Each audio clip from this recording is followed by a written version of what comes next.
এই ডিমটা যদি আমি ছেড়ে দেই, সে মাটিতে পড়ে যাবে, সে ভেঙে যাবে, পচা দুর্গন্ধ তৈরি হবে।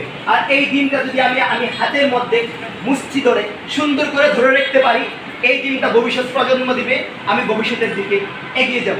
আজকে যেখানে দাঁড়িয়ে আছি, ঠিক একটা মহাসাগরের মধ্যবিন্দুতে আমি দাঁড়িয়ে আজকে কথা বলতেছি। এই সময়ে আমার অনেক বাধা বিপত্তি আসতে পারে। যে প্রিয় মানুষটি একসময় হাত ধরে বলেছিল, বাঁচতে হলে একই সাথে বাঁচবো, মরতে হলে একই সাথে মরবো, আমার পরিশ্রম দেখে, আমার পড়াশোনা দেখে সেই প্রিয় মানুষটি আমার হাত ধরে চলে যেতে পারে। যাক না সে দূরে, আমি আগামী 4 মাস পরে ভালোভাবে পড়াশোনা করে যখন সরকারি নার্সিং কলেজে একটা সিট নিয়ে আসবো, সেই প্রিয় মানুষটি, সেই বোকা মানুষটি এক লাল টকটকে একটা রেড রোজ নিয়ে এসে বলবে, সেই দিন আমি বুঝি নাই, আমাকে ক্ষমা করে দাও, আমাকে আবার আগের জায়গায় নিয়ে যাও। যারা এই দিনটার অপেক্ষা করো, যারা ভবিষ্যতের দিনটার অপেক্ষা করো, তারা অবশ্যই ইন্ডাস্ট্রিয়াল করবা, অনেক বেশি পরিশ্রম করবা, তারাই ভালো জায়গায় যাবা।